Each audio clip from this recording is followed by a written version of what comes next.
Welcome to Inside Alfred with Mark Zupan. We're delighted that you can join us this beautiful May day. As a reminder, Mark will go through his slides. If you have any specific questions, we will cover them in the question and answer session at the end of the webinar. Please put them into the chat function. And it's my honor and privilege to introduce our very own President, Mark Zupan. Thank you, Erin.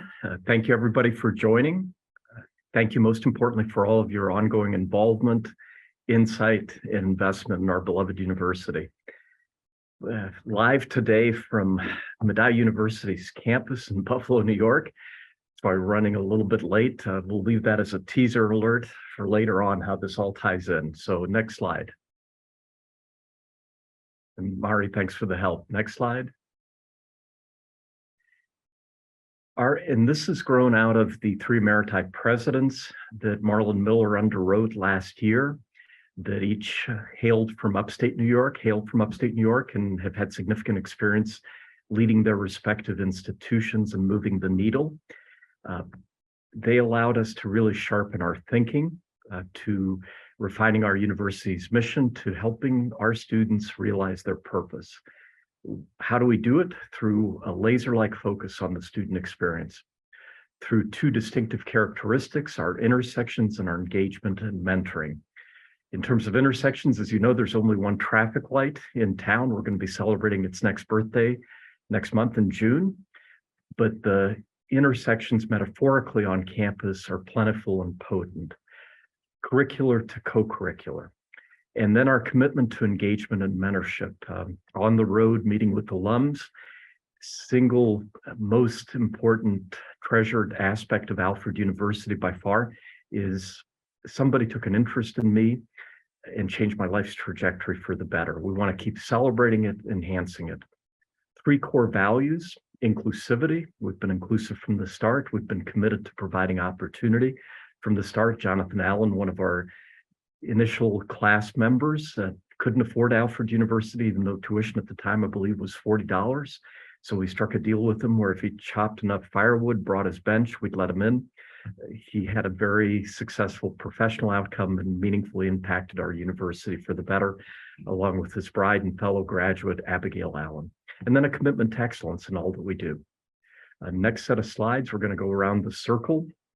Our board, who we just met with last week, for the spring 2023 meeting, and keep going, Mari, all the way around the circle. We have a variety of committees associated with our board. Initially, we were worried about how do we structure each of these committee meetings, and board leadership wisely said, don't worry about the committees, worry about the student experience. That's at the core of what you do. So we'll figure out a way to align the committee's work, but focus on all the different points around the circle where you impact student lives at Alfred University, from welcoming admissions and financial aid all the way to professional outcomes. And in between, things like impactful academics, student-centered advising, caring libraries. We recently had the new chancellor for SUNY, who is the Department of Education Secretary for President Barack Obama. John King joined, and he was amazed that each student entering at Alfred is assigned a personal librarian as a resource. He hadn't seen that anywhere else in his travels in higher ed. Enjoyable residence life, dining quality and variety, stimulating clubs and intramurals, competitive athletics, warm community, supportive health and wellness, meaningful career services and alumni interaction, all the way then to professional outcomes. And then we have a number of units that don't as directly interface with students, but are still integral to the student experience. Units such as business and finance, facilities and grounds, human resources, IT, marketing, communication, university advancement. They're part of this gold bedrock, this foundation. And so all of those contribute to us as a university being able to advance our mission of helping students realize their purpose. So let me walk you around now the circle, give you both a progress report, what's been going on this year, but also looking forward where we're going to be focused over the coming months, coming years. Start first with welcoming admissions financial aid. Next slide. We had our 3rd annual Saxon Signing Day. This occurred on April 29th on Saturday. Jonathan Ken, our enrollment management head, instituted this a few years ago. We had over 100 students, so close to a quarter of our incoming class show up. Most of them had already deposited. It's a great opportunity to celebrate the occasion of them joining Alfred University, for them to start building more bonds with fellow classmates, with faculty and staff.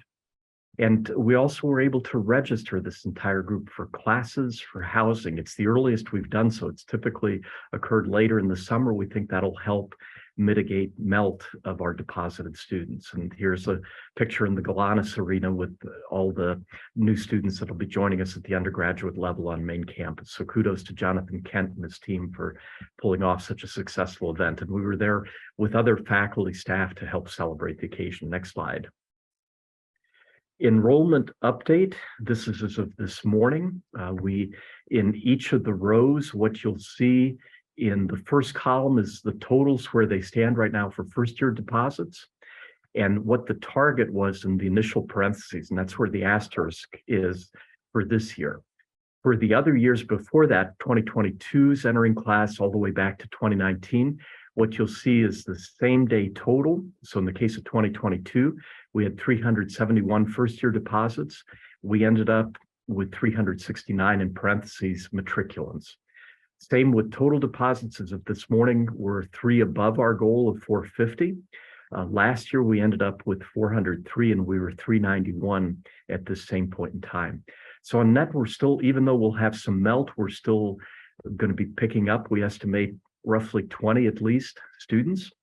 But we'll keep working on that and working on ways to mitigate the risk of melt. That said, it's a very competitive environment. I had breakfast this morning with an RIT board member. She's the chair of the finance committee. And she said over last summer that RPI in particular, after May 1, which is the decision deadline, they would approach students that had committed to joining RIT with an additional $10,000 scholarship offer. And this year they're seeing the same thing, both from RPI and Clarkson. So it's a competitive landscape. It doesn't end at May 1. It goes until students actually show up in the fall. We're taking nothing for granted, but we're on good track and above target so far for the year and looking to find ways to be significantly above target. Next slide. We're known for our intersections. Next slide.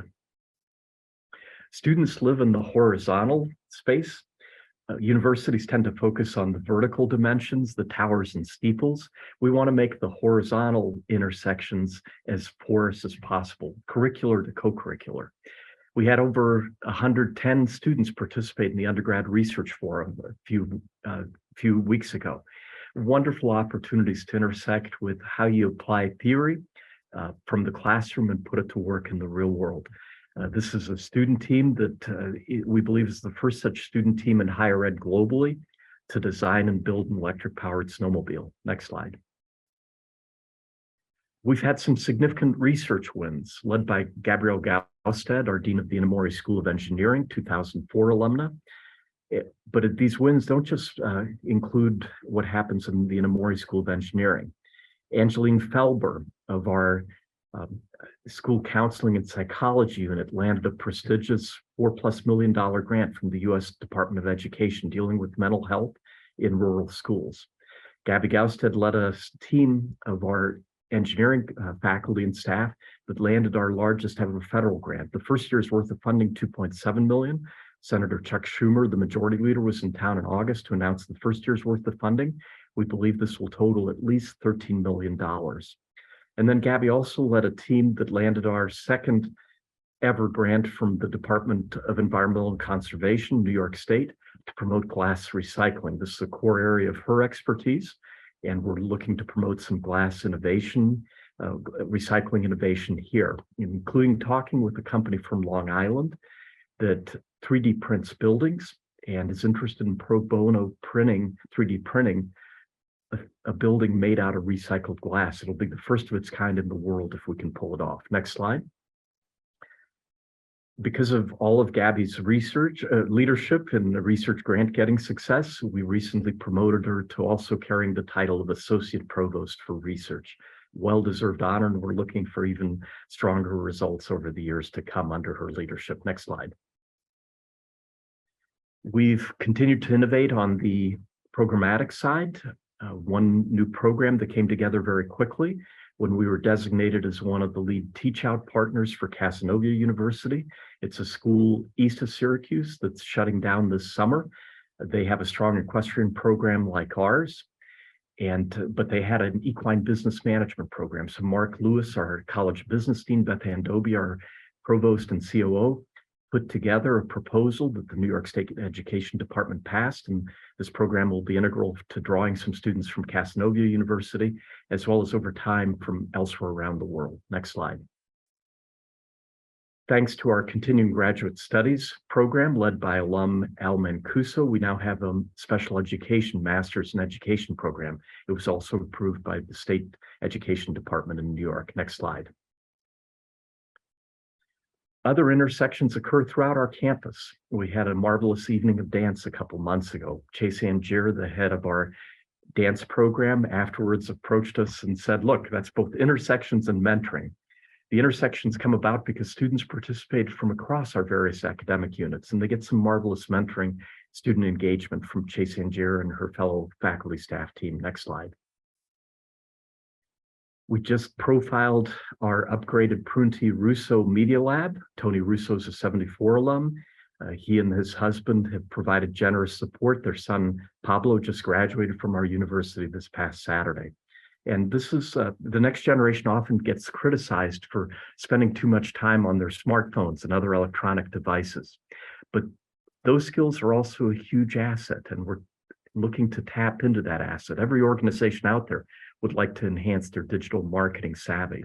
This media lab that Tony Russo and Brad Prunty have supported will allow them to hone those skills with our faculty staff and their fellow students. And this is tied into our AUTV program, WALF, our radio station, Fiat Lux, our newspaper. So it spans the different media channels. Next slide. President's Committee on Diversity provided both mentoring and intersections. Historically, it's been more a reactive group, that when something occurs, we scramble to figure out how to deal with it. This year, led by Angie Taylor, our Chief Compliance Officer and Diversity Officer and former track and field cross-country coach, and Brian Gatunga, a junior majoring in business analytics from Tanzania, were the leaders of the group and established several proactive events, how to engage in difficult conversations, for example, and then creating a human library where we could learn from each other. We each had different backgrounds, different aspirations, different perspectives. Our libraries, led by Brian Sullivan, provided the home for these rich discussions. Next slide. Chancellor King visited.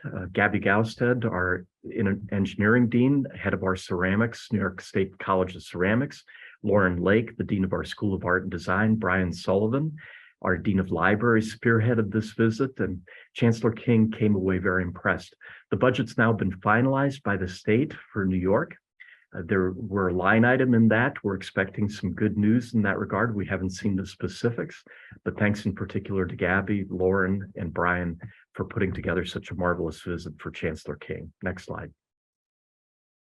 Lauren Lake, our School of Art and Design dean, and a student who won a major SUNY Student Achievement Award this year and just graduated on Saturday, put together a Black Glassed Artist Series. So both an intersection with applied learning, but intersections across the breadth of backgrounds and career aspirations that our different community residents bring to Alfred University. And this was the second year this series has run. Next slide. Student engagement and mentoring, of course, happens in the classroom first and foremost, but it goes well beyond that. Next slide.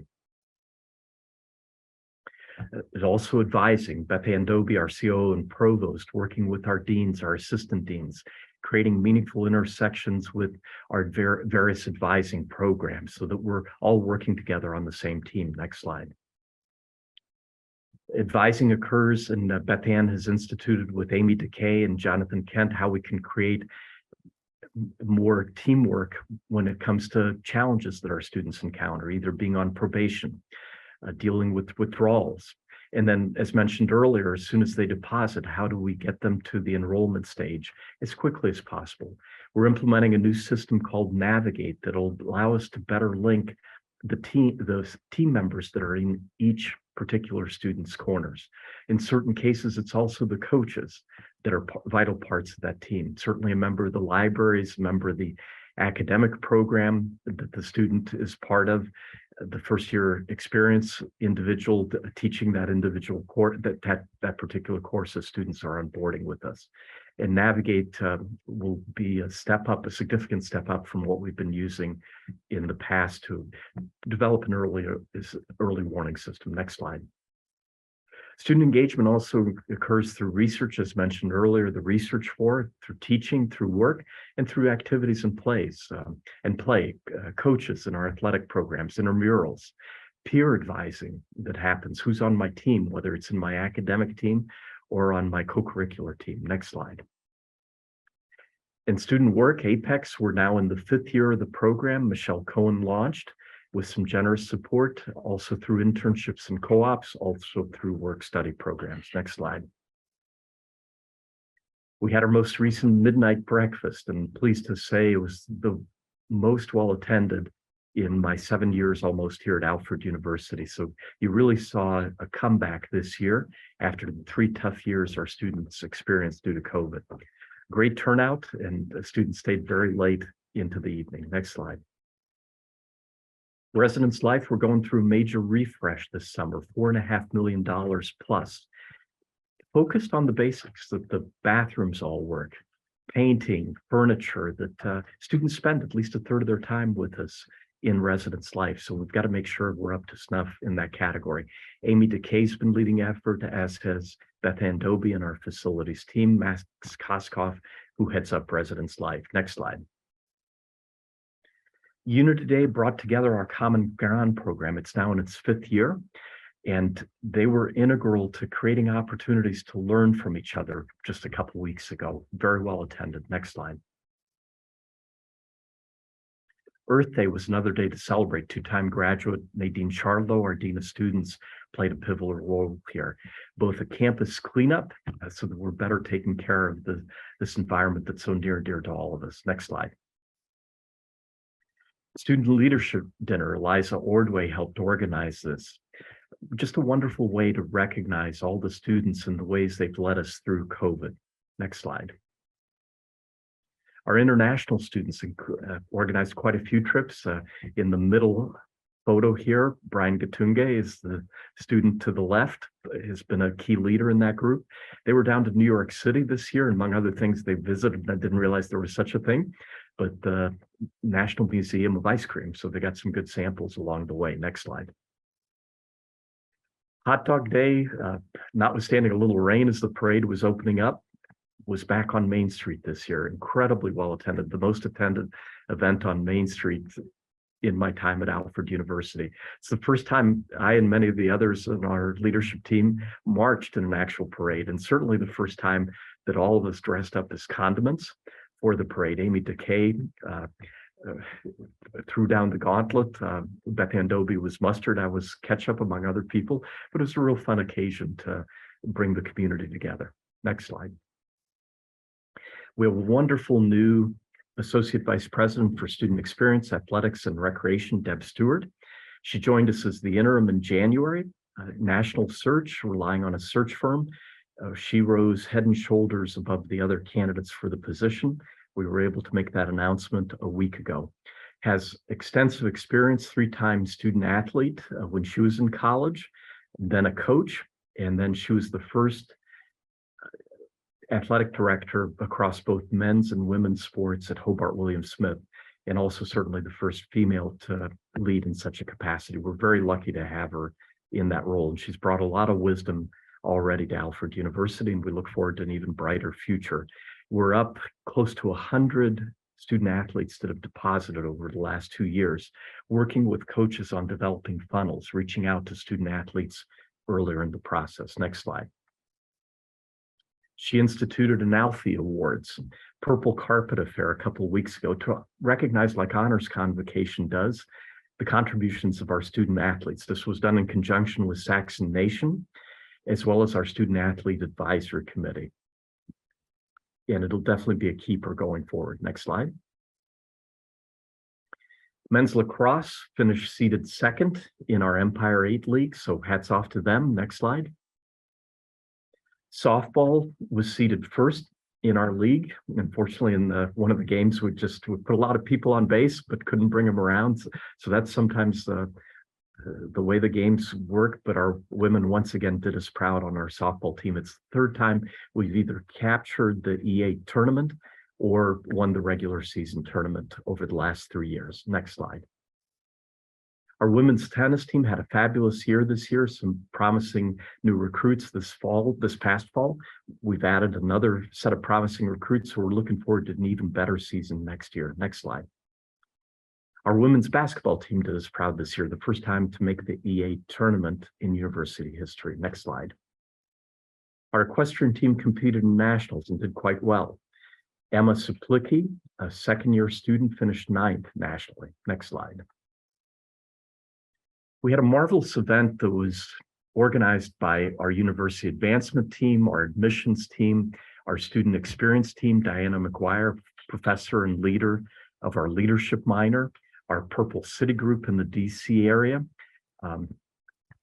and 25 students that went down to the DC area to learn from leaders in the DC area and our body of alumni and friends. They also got a chance to visit the home of Homeland Security head Anthony Mayorkas, his wife Tanya.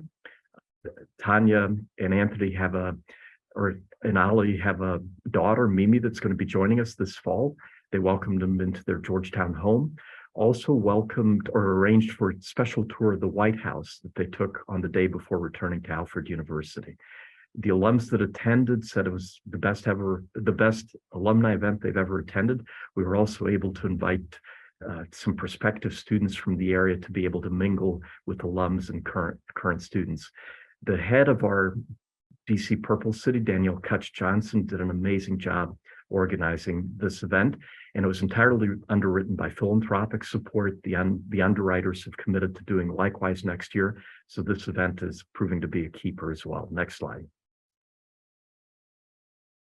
Spring Career Fair, moving toward professional outcomes. Our Career Development Center played a key role in making this happen. SpaceX, among other organizations, was there. Gabriel Gauss played a key role, and this was right before they launched their recent rocket, so they were busy people, but so interested in our talent that they were there. Next slide. We have a new head and our first ever Chief Human Resource Officer. This position has been elevated. The 3 Maritime presidents that helped us last year strongly recommended doing so. It's now a member of our executive council. Deb Drain joins us after longstanding roles in a similar capacity at Hobart William Smith and Cuca College. So it's literally been raining Debs from Hobart William Smith over the last few months here at Alfred University. And a shout out for Kaylee Jones, who's our senior human resources generalist, payroll supervisor. She played the interim role until we were able to decide on our first ever university's chief human resource officer. Our people are our most important asset. Attracting, developing, and recognizing us as integral, and that we're engaging in best practices. And we've already gained from Deb Drain's wisdom, and we look forward to where her leadership will further take us over the coming months and years. Next slide. Student profiles, if you followed me on TikTok, it's Mark Zupan Fiat Lux, all one word. They wonderfully illustrate both our intersections and student mentoring. And just highlight a few. Monica Nowick is still completing a semester's worth of studies, and then will go to Trinity College in Dublin to study Irish literature. She's an English major, minoring in philosophy as well, and minoring in media studies. She was our Wit and Wisdom winner at the Bergeron Forum. Her purpose in life is to ultimately be a film producer and director, and her Wit and Wisdom talk was deconstructing Rosemary's Baby. And if you watch her video, a shout out to Corey Fecto, who's the Assistant Dean in Liberal Arts and Sciences, Nick Schlegel, Writing Center, Vicki Westacott, Philosophy Professor Emrys Westacott, who've had meaningful impacts on her life. Tyler Armack is the youngest of 5 sons of a Turkish immigrant family from Long Island, ceramic engineering student, has a year more to go, working toward a commission in the ROTC. Knew a lot about him, but didn't realize until I ran into him a couple of weeks ago before filming him that he's also a religious studies minor. And he had just been nominated and selected for our Women's Leadership Academy program for next year, so he can work on his leadership skills. A shout out to Amy DeKay, he provided for encouraging him to apply. It's open to both genders. And then other faculty staff, whether it's Steve Pilgrim in our ceramic engineering program, whether it's different advisors that have had a meaningful faculty members that have had a meaningful impact. And this gentleman's purpose in life is to become the governor of West Virginia because he wants to use his ceramic engineering training to really help the people of Appalachia, given some of the economic and socioeconomic challenges that they faced. We met Tyler's parents in the fall for family weekend, and they recounted their 5 different sons have all gone to different private schools in New York. But of all their sons, Tyler's blossomed the most thanks to the mentoring that Alfred University has provided. So feel free to check out those other videos and how they manifest our intersections and mentoring engagement. Next slide. And then we had a wonderful commencement speaker, Dr. Robert Johnson, class of 68 on Saturday. Came to campus notwithstanding commencement activities that same weekend on his own campus. He was the only African-American in his class at Alfred University, and talked eloquently about what stood him in good stead, the twists and turns his life's faced. He's now the only American to lead simultaneously 2 leading medical schools as the dean in all of US history, both medical schools at Rutgers, about the importance of saying yes to opportunities that may come your way, to loving what you do. So it's never work to him, all the different aspects and the challenges that he faces. And anyway, so wonderful example of, and talked about the intersections that matter to him at Alfred University and the mentoring that impacted his life, how it all started at Alfred University. Next slide. So our mission is to help our students realize their purpose. We do it by focusing on the student experience through intersections, engagement, mentoring, through core values, and all the different touch points that a student experiences while making their journey at Alfred University, till ultimately they realize their purpose through their professional outcomes. And then the supporting staff roles that make that all happen, make that all possible at Alfred University. Next slide.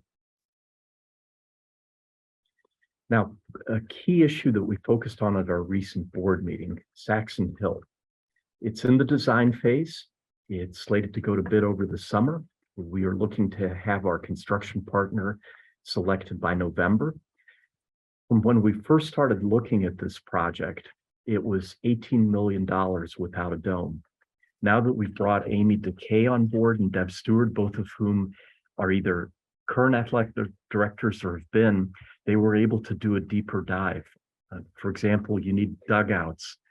You need certain scoreboards that weren't in the initial design. You need additional rooms for athletic trainers, sufficient locker rooms on this facility. And again, this is 1.8 miles south of campus. We've owned the land since the early 1960s. To do it right, we really need 28.4 million, what we've discovered. Part of it's been a cost escalation, but the main thing is just what is actually needed to make it happen. Press boxes, for example, lighting. So when our students are practicing certain times of the year where there's less ambient light. In terms of a positive net present value project, that it still is, even at a higher cost. When we look at estimated operating profits or losses, the first year there's a loss, but then due to the ability to draw 150 students across the sports that we'll be adding, like women's rugby, women's field hockey, a baseball team, men's volleyball, it quickly turns cash flow positive. Second year starting at 0.7 million, but quickly going into the mid 2 to $3 million. For example, by fiscal year 30, this project is generating 2.5 million in net operating profits. This is close to a perpetuity for the finance geeks in the audience, and there's a formula for figuring out what the value of a perpetuity, and it's basically dividing the annual cash flow by the interest rate. So if the annual cash flow, for example, is 2.5 million and the interest rate were as high as 10%, you divide 2.5 million by 0.1, the project would be worth on net 25 million. The interest rate isn't that high. If it's 7.5%, you divide 2.5 million by 0.075, the project's worth 33 million. And if the interest rate at a more appropriate level right now, 5%, it turns into a $50 million project. So even without philanthropy, this would be a positive NPV project. Next slide. We already have cash in hand of 3.3 million to some generous donors.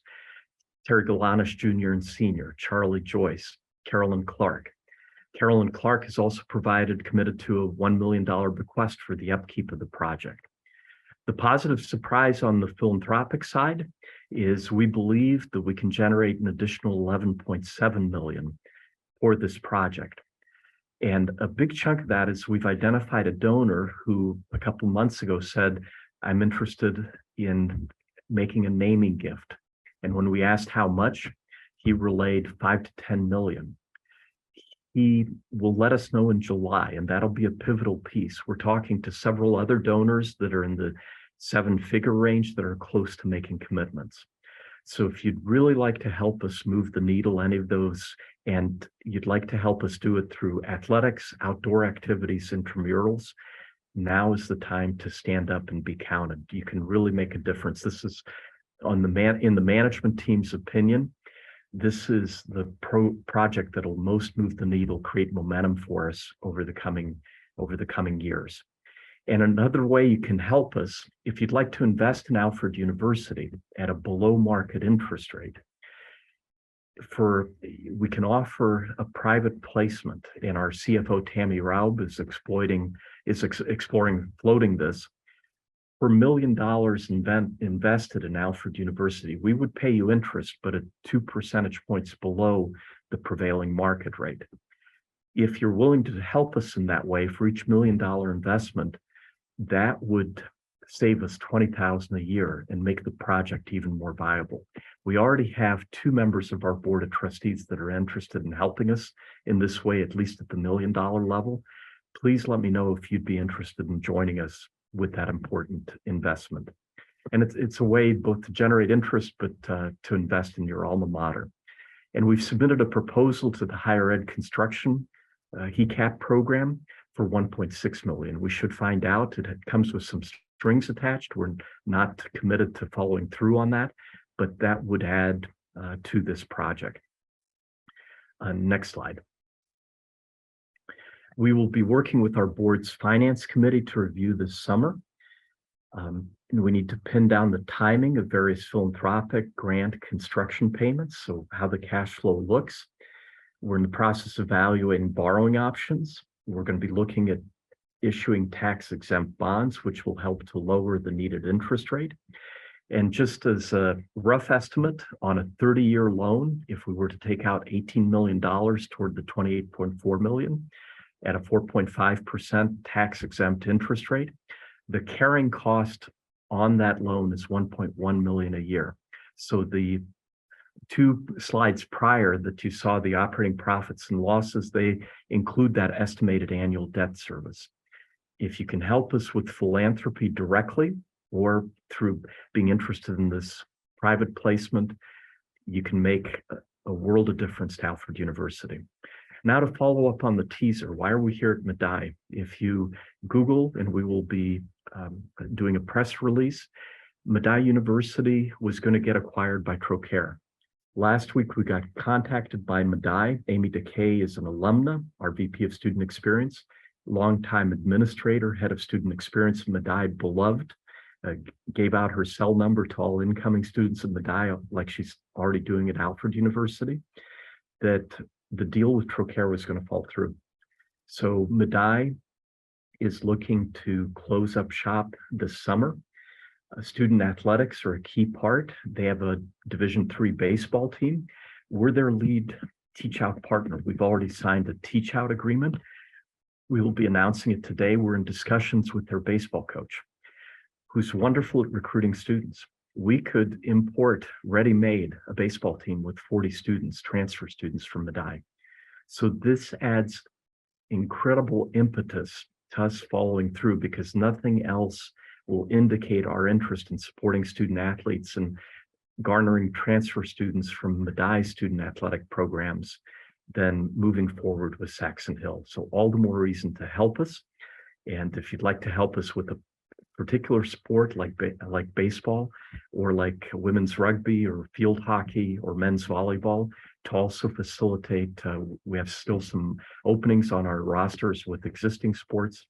So we're excited to be up here. We've got a wonderful partnership that we've developed with the interim president, Lori Quigley of Medaille University.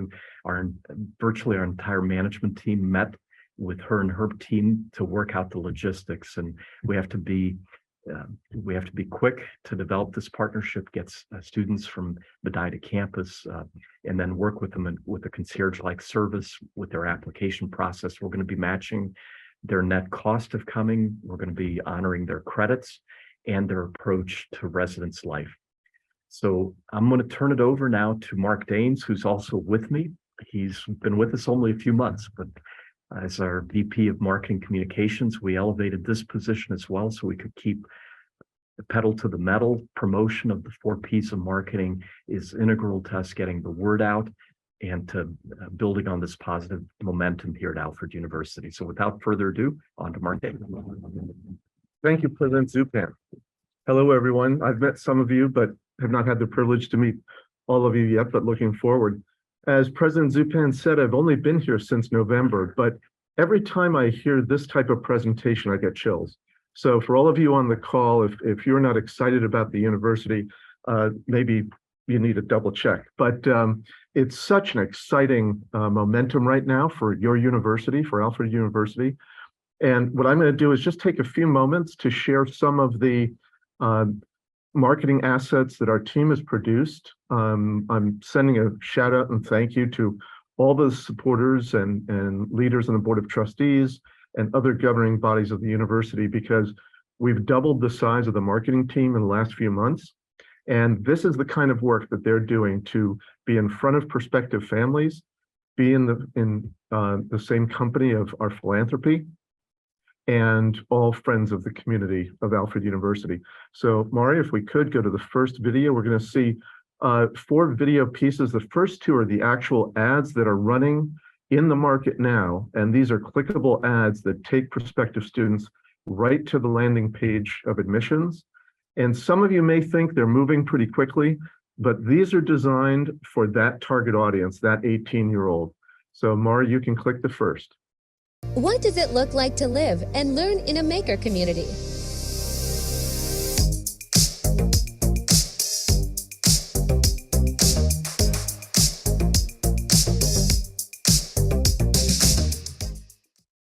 And we can go ahead and play the second, Mari. With the perfect academic formula, you'll be able to.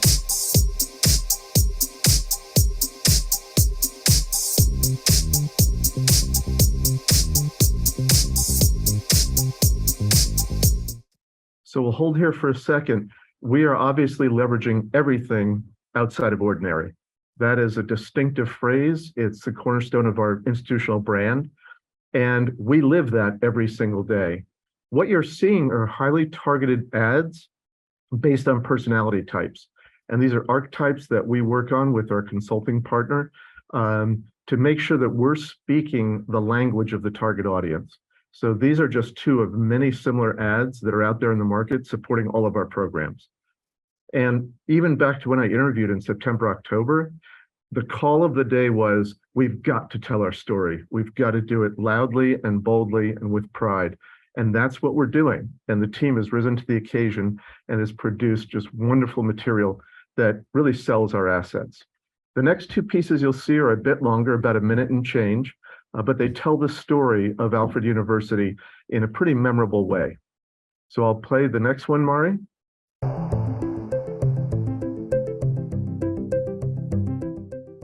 Today we're going to be talking about optical fiber. Optical fiber plays an important role in today's society. It allows us to connect through the internet. All piece of information we're receiving on the internet is most likely going through optical fiber.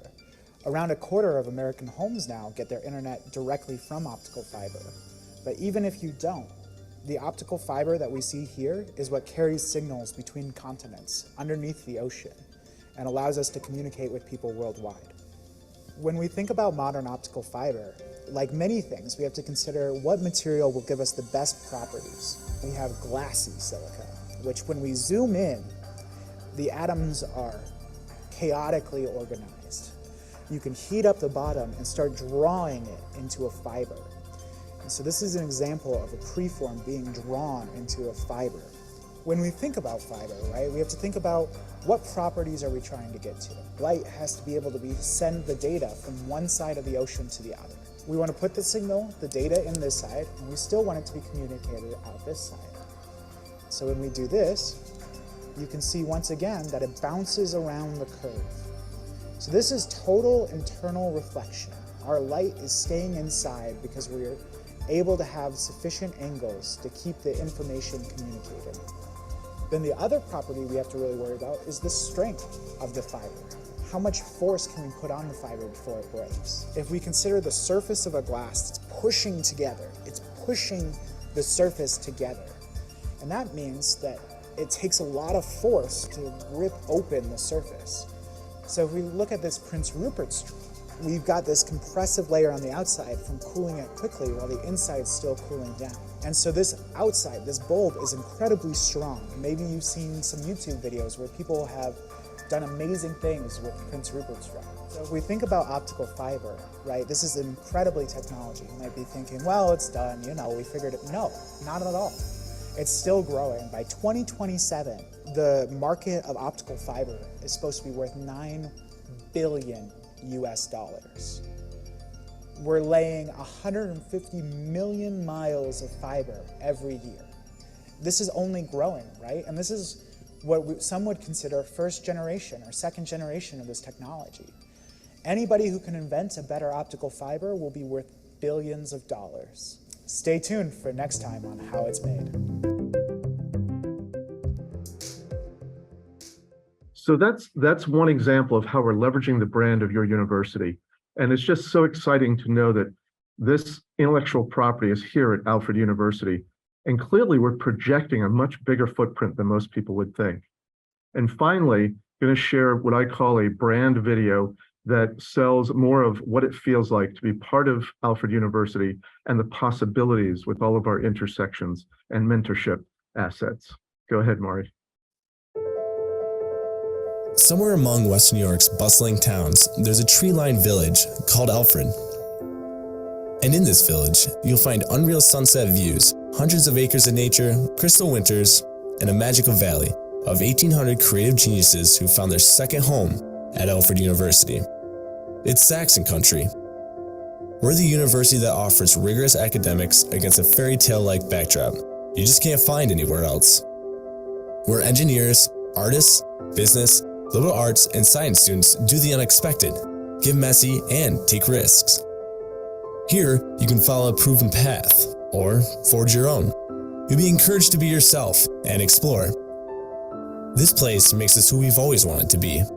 This is Alfred University, outside of ordinary.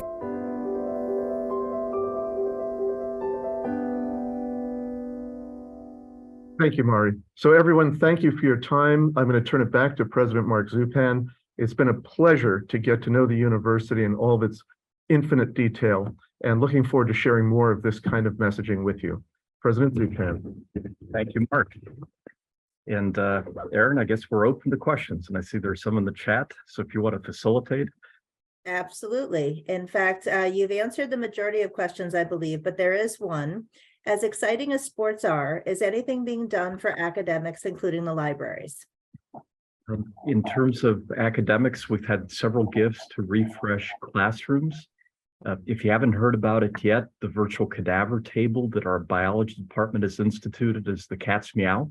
It's basically an 8 to 9 foot smart screen that you can either position horizontally or vertically and learn how to diagnose conditions at a touch, dig down to a particular system, whether it's lymphatic system, circulatory system, skeletal system, not just human species, but all sorts of animal species. So if you're interested in being a veterinarian, learn how to operate on a particular species of dog. So making sure we're innovating on the academic side, because even more so than athletics, academics drives decisions. And so refreshing our programs, one of the sessions we did with our board, for example, is what our faculty have been observing with students due to COVID and how they've adapted their teaching approaches to make sure that we're engaging with students and that we're recovering from some of what was lost by having to pivot to Zoom and to distance learning technologies. But spot on. And in terms of libraries too, we celebrated this year, the 30th anniversary of the Scholes Library. And Brian Sullivan has been in the process with his colleagues in the libraries to refresh, make them more meeting spaces. And then we're looking at we've prioritized which educational spaces and then which third spaces we need to also refresh. We have 2 trustees, Ann Moskowitz and Neil Miller, for example, who have provided some funding to help upgrade Alumni Hall, now the Welcome Center. It's the first impression we make on prospective students. We've got to put our best foot forward. Another trustee, Jim Jordan, has provided funding and endowment to make sure our grounds remain beautified.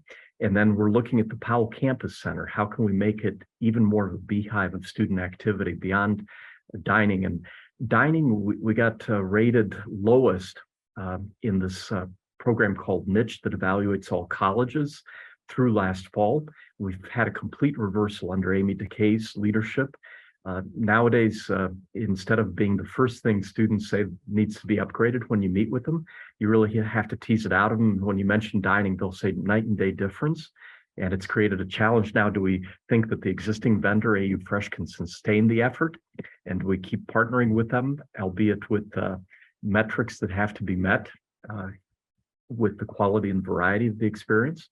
Or do we consider alternative options? But it's not just athletics that matters. But students, we got to travel around the circle, and it starts with impactful academics after students admit and are enrolled at Alfred University. So thank you for that question. Thanks, Mark. Another question, when is Seidlin Hall to be refurbished? Also, what is happening to the castle? High on the list in terms of Seidlin of our academic spaces. So anybody who would like to help us through philanthropy in that regard, we're going to be taking some smaller steps, everything from the restroom facilities in that building. The classrooms aren't air conditioned. It's not handicapped accessible. So we have to make some important investments. That and the Science Center are 2 buildings that are top of the list in terms of our educational spaces. And remind me, Erin, the second part of that question. What is happening with the castle? The castle right now is, we've moved our career development center to the Welcome Center so that prospective students can see how their journey will take them directly from admission to professional outcomes. It's on the 3rd floor of Alumni Hall. We've had some issues with bats in particular in the castle. And so we've got to figure out how to control that particular species before we can reoccupy fully Steinheim. It's a wonderful landmark, but candidly, being in a rural location, that's the challenge we've faced over the past year, without literally spooking staff, faculty, or students. Having been spooked in the castle, I can verify the bats are very much a present quantity. And it's been we've had a bat in our home at 71 Pine Hill too. Thankfully, we've got a first cat, Peyton, that provided adequate protection. I love Peyton. Country living.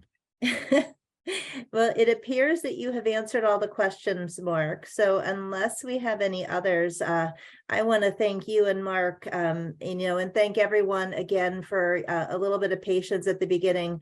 Obviously, Mark is in the midst of a really important conversation, both for the Medaille students and for Alfred, and we really appreciate you making sure this was a priority. So thank you so much. Yeah, as Mark Daines was speaking, we picked up a note by email that we've already had 42 applications just in the initial couple days since our transfer portal went live, and quite a few impressions today. We're going to be holding some Zoom sessions, setting up some special Medaille days so that we can make sure those transfer students realize their purpose. But until last Wednesday, we didn't know this was an opportunity. So we're right now in scramble mode, but these are good opportunities. Most of all, thank you for all that the participants that you've done for Alfred University continue to do. We will look forward to your ongoing support, and always reachable zupan@alfred.edu. Thank you very much. Thank you, Maggie, Mari, for being here, for making sure everything went so smoothly. And we wish you, oh, I'm sorry, quick one. Cazenovia students, Mark, do you want to give a quick update on the Cazenovia students? Yeah, we anticipate at least 10 students joining us from Cazenovia. It's surprising, quite a few in art and design. We thought it would be primarily in business and equine business management, but quite a few that have decided to join us through the BFA program and transferring there. Kristen Bargeson, an alumna, has been the concierge on our admissions team, making sure we put our best foot forward. As with all students, prospective students, we encourage them to visit campus. Transfer students tend to sign up later than first-year students. So we're still in the process of recruiting a few from Cazenovia. Rural setting, very much committed there too to a highly personalized, meaningful experience. And the ones we've met, we've been very pleased that they'll be joining us at Alfred University. But as you can imagine, it's not an easy thing to live through, whether you're presently in Medaille or Cazenovia.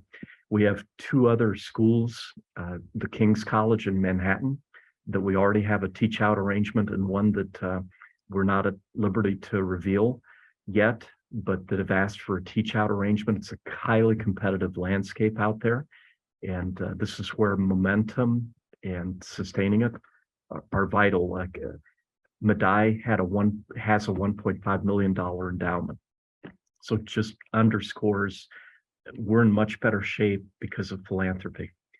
Cazenovia had a very small endowment. They had to take out a loan for some initiatives, educational and academic program, that had a $30 million balloon payment that they couldn't meet when it came due this fall. So making the right investments, continuing to secure philanthropy will be vital to Alfred University's ongoing success as it has been to date. Wonderful. Thank you. Thank you, everyone. And we hope you enjoy the rest of your day. And thanks for being here for Inside Alfred with Mark Zupan. And thanks to you and your team for organizing. Take care, everybody.